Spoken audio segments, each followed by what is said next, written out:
દસમો સ્કંદ 12મો અધ્યાય અઘાસુરનો ઉદ્ધાર। શ્રી સુક ઉવાચ ક્વચિદ વનાશાય મનોદધ્વ વ્રજાત પ્રાતઃ સમુત્થાયા વયસ્વવત્સા પાન। શ્રી સુખદેવજી કહે છે, પરીક્ષિત, એક દિવસ નંદ નંદન શ્યામ સુંદર વનમાં જ ભોજન કરવાના વિચારથી પ્રાતઃ કાળે ઉઠીને શૃંગ વાદ્યના મધુર ધ્વનિથી પોતાના સાથી ગોપ બાળકોને જગાડીને વાછરડાને આગળ કરી તેઓ વ્રજમંડળમાંથી ચાલી નીકળ્યા। શ્રી કૃષ્ણની સાથે તેમના પ્રેમી હજારો ગ્વાલ બાળકો સુંદર શિકા, છડીઓ, શૃંગવાદ્યો તથા વાંસળીઓ લઈ પોતાના હજારો વાછરડાને આગળ કરીને ખૂબ પ્રસન્નતાથી પોતપોતાના ઘરોમાંથી નીકળી પડ્યા। તેઓ શ્રી કૃષ્ણના અગણિત વાછરડાઓ સાથે પોતાના વાછરડાઓને ભેગા કરી ચરાવતા ચરાવતા બાળ ક્રીડાઓ કરતા કરતા વિચરવા લાગ્યા। જોકે બધા જ ગોપ બાળકોએ કાચના, કણોઢીના, મણિયોના તથા સોનાના દાગીના પહેર્યા હતા। તેમ છતાં તેમણે વૃંદાવનના લાલ, પીળા, લીલા ફળોથી, નવી નવી કૂપણોથી, રંગબેરંગી પુષ્પગુચ્છોથી, મોરપીંછથી અને સપ્ત ધાતુઓથી પોતાને શણગારી લીધા હતા। કોઈ કોકનું શીકું ચોરી લેતા તો કોઈ કોકની છડી અથવા વાંસળી ચોરી લેતા। જ્યારે તે વસ્તુઓના માલિકને ખબર પડતી ત્યારે તે ચોરી કરનાર કોઈ બીજા તરફ તે વસ્તુ દૂર ફેંકી દેતા। બીજો ત્રીજાને અને ત્રીજો વધારે દૂર ચોથાની પાસે ફેંકતો, પછી હસીને તે વસ્તુ પાછી આપી દેતા। જ્યારે શ્યામ સુંદર શ્રી કૃષ્ણ વનની શોભા જોવા માટે થોડા આગળ વધી જતા ત્યારે તેમનો સ્પર્શ કરવા માટે પહેલો હું આ પ્રમાણે આસપાસમાં હરીફાઈ કરતા। બધા જ તેમની તરફ દોડી જતા અને તેમનો સ્પર્શ કરીને આનંદ મગ્ન થઈ જતા। કોઈ વાંસળી વગાડી રહ્યા છે તો કોઈ શૃંગ વાદ્યો ફૂંકી રહ્યા છે, કોઈ ભ્રમરાઓ સાથે ગુંજરાવ કરતા, કેટલાક કોયલો સાથે ટહુકા કરતા, કેટલાક પક્ષીઓની છાયા સાથે દોડતા, કેટલાક હંસો સાથે ચાલતા, કેટલાક બગલાઓ સાથે બેસતા, કેટલાક મોરો સાથે નૃત્ય કરતા, કેટલાક ઝાડની ડાળીઓ પરથી લટકતા વાંદરાઓની પૂંછડી ખેંચતા, કેટલાક તેમના પૂંછડાઓને પકડી ઝાડ ઉપર ચડતા, કેટલાક તેમની સાથે ચાળા કરતા, કેટલાક તેમની સાથે વૃક્ષો પર કૂદતા, કેટલાક દેડકાઓ સાથે કૂદતા, કેટલાક નદીના પ્રવાહમાં નહાતા, કેટલાક પાણીઓમાં પોતાનો પડછાયો જોઈને હસતા, તો કેટલાક પોતાના શબ્દોના પડઘાઓને સારા ખોટા કહી રહ્યા હતા। ભગવાન શ્રી કૃષ્ણ જ્ઞાની સંતો માટે સ્વયં બ્રહ્મ સ્વરૂપ, સુખ રૂપ અને જે આનંદ રૂપ હતા તે જ દાસ્ય ભાવ, સેવક ભાવ રાખતા દાસજનોને શ્રી કૃષ્ણ પોતાના સ્વામી અને આરાધ્ય દેવ લાગતા હતા અને માયાને આધીન થઈ રહેલા પુરુષોને તો તેઓ મનુષ્યના બાળક તરીકે જ લાગતા હતા। આવા આનંદ સ્વરૂપ શ્રી કૃષ્ણની સાથે રમનારા ગોપ બાળકો કેટલા પુણ્યાત્મા હશે। ઘણા જન્મો સુધી દુઃખ અને પરિશ્રમ વેઠીને જેમણે પોતાની ઇન્દ્રિયો અને અંતઃકરણને વશ કરી લીધા છે તેઓ યોગીઓ માટે પણ ભગવાન શ્રી કૃષ્ણના ચરણ કમલની રજ સુલભ નથી। તે જ સ્વયં ભગવાન જે વ્રજવાસી ગોપ બાળકોની આંખો સામે રહીને હંમેશા રમતો રમે છે તેમના સૌભાગ્યનો મહિમા આથી વિશેષ શું હોઈ શકે। પરીક્ષિત, આ જ સમયે અગાસુર નામનો એક મહાદૈત્ય આવી ચડ્યો। તે ગોપ બાળકોની અને કૃષ્ણની સુખમય ક્રીડા જોઈ ન શક્યો। તેના હૃદયમાં બળતરા થવા લાગી। તે એટલો ભયંકર હતો કે અમૃતપાન કરીને અમર થયેલા દેવતાઓ પણ તેનાથી પોતાનો જીવ બચાવવા ચિંતિત રહેતા હતા અને એ વાતની રાહ જોતા હતા કે કેવી રીતે આનું મૃત્યુ થાય। અગાસુર પૂતના અને બકાસુરનો નાનો ભાઈ હતો તથા કંસનો મોકલાયેલો હતો। તે કૃષ્ણ, શ્રીદામા વગેરે ગોવાળોને જોઈ મનમાં વિચારવા લાગ્યો કે આ કૃષ્ણ જ મારા સગા ભાઈ અને બહેનોને મારવા વાળો છે, તેથી આજે હું તેને ગોપ બાળકો સાથે મારી નાખીશ। જ્યારે આ બધા મરીને મારા તે બંને ભાઈ બહેનના મૃત્યુના તર્પણ રૂપી તિલાંજલિ બની જશે ત્યારે વ્રજવાસીઓ પોતાની મેળે મુર્દા જેવા થઈ જશે। સંતાનો જ પ્રાણીઓના પ્રાણ છે. જ્યારે પ્રાણ જ નહીં રહે ત્યારે શરીર કેવી રીતે રહેશે? એમના મૃત્યુથી વ્રજવાસીઓ આપમેળે મરી જશે. આવો નિર્ણય કરીને તે દુષ્ટ દૈત્ય અજગરનું રૂપ લઈને રસ્તામાં સૂઈ ગયો. તેનું તે અજગર શરીર એક યોજન મોટા લાંબા પર્વત જેવડું વિશાળ, જાડું અને બહુ વિચિત્ર હતું. તેની દાનત બધા બાળકોને ગળી જવાની હતી. તેથી તેણે ગુફા જેવડું પોતાનું મોઢું ફાડી રાખ્યું હતું. તેનો નીચેનો હોઠ જમીનને અને ઉપરનો હોઠ વાદળોને અડકતો હતો. તેના જબડા ગુફાઓ જેવા હતા અને દાઢો પર્વતોના શિખરો જેવી જણાતી હતી. મોઢામાં ઘોર અંધકાર હતો. જીભ વિશાળ પહોળા માર્ગ જેવી દેખાઈ રહી હતી. શ્વાસ તીક્ષ્ણ પર્વત જેવો હતો અને દ્રષ્ટિ દાવાનળ જેવી હતી. અગાસુરનું આવું રૂપ જોઈને બાળકો સમજ્યા કે આપણા વૃંદાવનની આ કોઈ અજાયબી છે.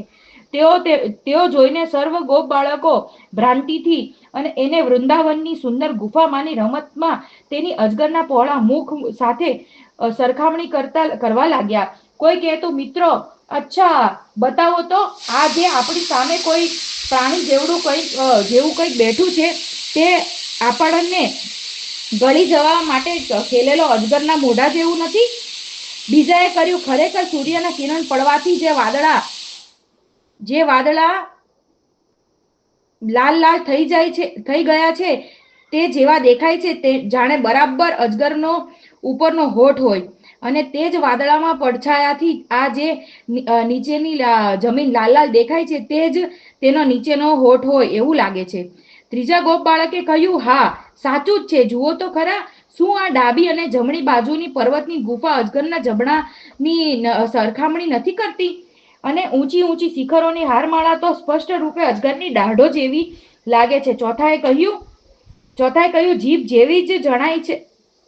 ચોથાએ કહ્યું, અરે ભાઈ, આ લાંબી પહોળી સડક તો બરાબર અજગરની જીભ જેવી જ જણાય છે. અને આ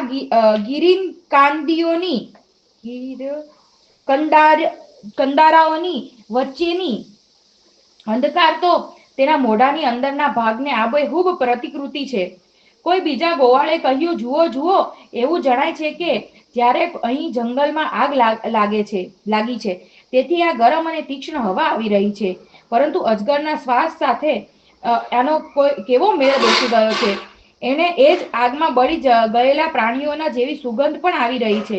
જાણે અજગરના પેટમાં મરી ગયેલા જીવોના માંસની જ દુર્ગંધ હોય. ત્યારે તેમનામાં એકે કહ્યું, જો આપણે આના મુખમાં ઘૂસી જઈએ તો શું આપણને ગળી જશે? અરે, આ શું ગળી જવાનો હતો? ક્યાંક આવું કરવાની મૂર્ખતા કરી બેસે તો એક ક્ષણમાં બકાસુરની જેમ નષ્ટ થઈ જશે. આપણો આ કનૈયો તેને છોડશે થોડો?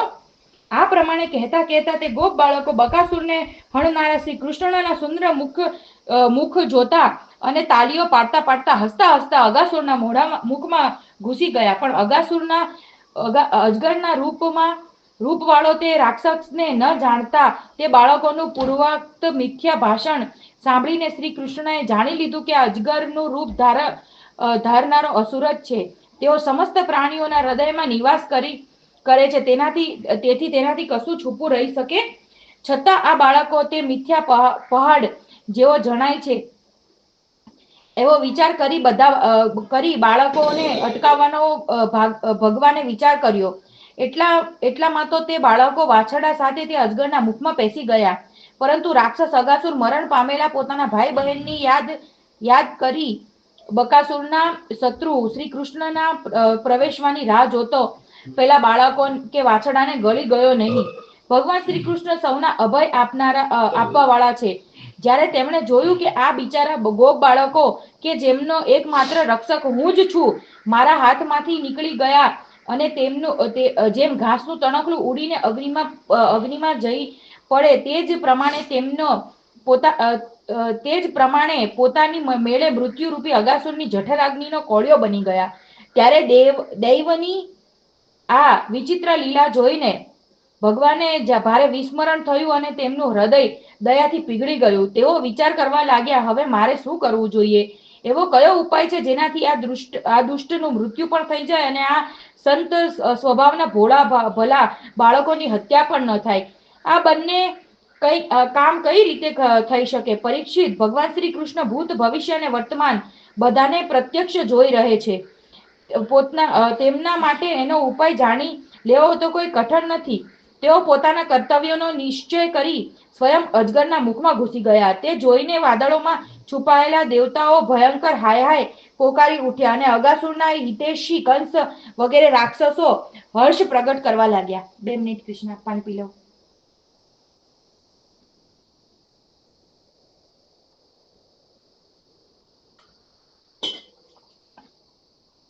અગાસુર વાછરડા અને ગોપકુમારો સહિત ભગવાન કૃષ્ણને પોતાની દાઢોથી ચાવીને ચૂરો કરી નાખવાનું ઈચ્છતો હતો, પરંતુ તે જ સમયે અવિનાશી શ્રી કૃષ્ણે દેવતાઓની હાય હાય સાંભળીને તેના ગળામાં પોતાના શરીરને ખૂબ જ ત્વરિતતાથી વધારી દીધું.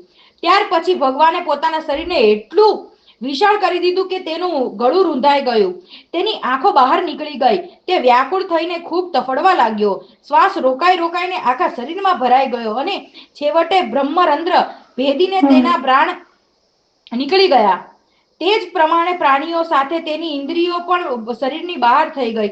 તે જ સમયે ભગવાન મુકુંદે પોતાની અમૃતમય દ્રષ્ટિથી મરી ગયેલા વાછરડા અને ગોપ બાળકોને જીવતા કરી દીધા અને તે બધાને સાથે લઈ તે અગાસુરના મુખમાંથી બહાર નીકળી આવ્યા. એ અજગરના સ્થૂળ શરીરમાંથી એક અત્યંત અદ્ભુત અને મહાન જ્યોતિ નીકળી. તે વખતે તે જ્યોતિના પ્રકાશથી 10 દિશાઓ પ્રકાશિત થઈ ગઈ. તે થોડી વાર સુધી તો આકાશમાં સ્થિર રહી ભગવાનના બહાર નીકળવાની પ્રતીક્ષા કરતી રહી. જ્યારે તેઓ બહાર નીકળી આવ્યા ત્યારે તે બધા દેવતાઓના દેખાતા જ ભગવાનમાં સમાઈ ગઈ. તે સમયે દેવતાઓએ પુષ્પો વરસાવી, અપ્સરાઓએ નૃત્ય કરી, ગંધર્વોએ ગાન કરી, વિદ્યાધરોએ વાજિંત્ર વગાડીને, બ્રાહ્મણોએ સ્તુતિ પાઠ કરીને અને પાર્ષદોએ જય જયકારના સૂત્રો પોકારીને ખૂબ આનંદથી ભગવાન શ્રી કૃષ્ણને અભિનંદન આપ્યા અને સ્તુતિ કરી. કારણ કે ભગવાન શ્રી કૃષ્ણે અગાસુરને મારીને તે બધાનું બહુ મોટું કાર્ય કર્યું હતું. તે અદ્ભુત સ્તુતિ, સુંદર વાજિંત્ર, મંગળમય ગીતો, જય જયકાર અને આનંદોત્સવ નો મંગળ ધ્વનિ બ્રહ્મલોક સુધી પહોંચ્યો. બ્રહ્માજીએ તે ધ્વનિ સાંભળ્યો ત્યારે તેઓ બહુ જ જલ્દીથી પોતાના વાહન પર ચડી ત્યાં આવ્યા અને ભગવાન શ્રી કૃષ્ણનો મહિમા જોઈને આશ્ચર્યચકિત થઈ ગયા. પરીક્ષિત, જ્યારે વૃંદાવનમાં અજગરનું ચામડું સુકાઈ ગયું ત્યારે તે વ્રજવાસીઓ માટે ઘણા સમય સુધી રમવાની એક અદ્ભુત ગુફા જેવું બની ગયું. આ પ્રમાણે જે ભગવાન પોતાના ગોપ મિત્રોને મૃત્યુના મુખમાંથી બચાવતા હતા અને અગાસુરને મોક્ષદાન આપ્યું હતું, તે લીલા ભગવાને પોતાની કુમાર અવસ્થા અર્થાત 5 વર્ષમાં કરી હતી. ગોપકુમારોએ તે સમયે તે લીલા જોઈ હતી, પરંતુ પોંગંડ અવસ્થા અર્થાત 6ઠા વર્ષમાં તેમણે અત્યંત આશ્ચર્યચકિત થઈને વ્રજમાં તેનું વર્ણન કર્યું. અગાસુર પાપની મૂર્તિ જ હતો. ભગવાનના સ્પર્શ માત્રથી તેના બધા પાપો ધોવાઈ ગયા અને તેને સારૂપ્ય મુક્તિ પ્રાપ્ત થઈ, જે પાપીઓ માટે દુર્લભ છે. પરંતુ એમાં કોઈ આશ્ચર્યની વાત નથી, કેમ કે મનુષ્યના બાળક જેવી લીલા રચનારા એ તે જ પરમ પુરુષ પરમાત્મા છે, જે વ્યક્ત અવ્યક્ત અને કાર્ય કારણ રૂપ સમસ્ત જગતના એકમાત્ર વિધાતા છે. જો ભગવાન શ્રી કૃષ્ણના કોઈ અંગની ભાવ પ્રતિમાને ધ્યાન દ્વારા એક વાર પણ હૃદયમાં સ્થાપિત કરવામાં આવે તો તે સાલોક્ય, સામીપ્ય વગેરે ગતિનું દાન પ્રદાન કરે છે. જે ભગવાનના મોટા મોટા ભક્તને પ્રાપ્ત થાય છે. ભગવાન આત્માનંદના નિત્ય સાક્ષાત્કાર સ્વરૂપ છે. માયા તેમની સમીપ ફરકી શકતી નથી. તે સ્વયં અગાસુરના શરીરમાં પ્રવેશી ગયા. શું હવે પણ તેની સદગતિ ના વિષયમાં કોઈ સંદેહ છે ખરો? સૂતજી કહે છે, સૌનકાદી ઋષિઓ યદુવંશી શિરોમણી ભગવાન શ્રી કૃષ્ણ જ રાજા પરીક્ષિતને જીવન દાન આપ્યું હતું. તેમણે જ્યારે તેમના પોતાના રક્ષક અને જીવન સર્વસ્વનું આ અદ્ભુત ચરિત્ર સાંભળ્યું ત્યારે તેમણે ફરી સુખદેવજી મહારાજને તેમની જ પવિત્ર લીલા સંબંધી પ્રશ્ન કર્યો. એનું કારણ એ હતું કે ભગવાનની અમૃતમય લીલાઓએ પરીક્ષિતના ચિત્તને પોતાના વશમાં રાખી લીધું હતું. રાજા પરીક્ષિતે પૂછ્યું, ભગવાન, તમે કહ્યું હતું કે ભગવાને કરેલી પાંચમા વર્ષની લીલા ગોપ બાળકોએ વ્રજમાં છઠ્ઠા વર્ષે જઈને કહી, હવે આ વિષયમાં તમે કૃપા કરીને મને એ જણાવો કે એક સમયની લીલા બીજા સમયમાં વર્તમાન કાળની કેવી રીતે બની શકે? મહાયોગી ગુરુદેવ, મને આ આશ્ચર્યપૂર્ણ રહસ્યને જાણવાનું મોટું કૌતૂહલ થઈ રહ્યું છે. તમે કૃપા કરીને જણાવો. જરૂર આમાં ભગવાન શ્રી કૃષ્ણની વિચિત્ર માયા જ હોવી જોઈએ, કેમ કે બીજા કોઈ રીતે આમ થઈ શકે નહીં. ગુરુદેવ, અમે ક્ષત્રિય હોવા છતાં આ લોકમાં ઘણા નસીબદાર છીએ કે અમારા શ્રી મુખેથી વારંવાર પવિત્ર શ્રી કૃષ્ણના કથામૃતનું પાન કરવાનું અમને સૌભાગ્ય મળે છે. સુતજી કહે છે, ભગવાનના પરમ પ્રેમી ભક્તોમાં શ્રેષ્ઠ સોનકાજી જ્યારે રાજા પરીક્ષિતને આ પ્રમાણે પ્રશ્ન કર્યો ત્યારે સુખદેવજીને ભગવાનની તે લીલાનું સ્મરણ થઈ આવ્યું અને તેમની સઘળી ઇન્દ્રિયો તથા અંતઃકરણ વિવશ થઈને ભગવાનની નિત્ય લીલામાં તદકાર બની ગયા. કેટલીક વાર પછી ધીરે ધીરે શ્રમ અને કષ્ટથી તેમણે સ્વસ્થ્ય થઈને પરીક્ષિત રાજાને કહ્યું, इति श्रीमद्भागवते महापुराणे पारमहंस्यां संहितायां दशम स्कंदे पूर्वार्धे द्वादशोऽध्याय 10मा स्कंद अंतर्गत 12मो अध्याय समाप्त. बोलो श्री कृष्ण कन्हैया लाल की जय.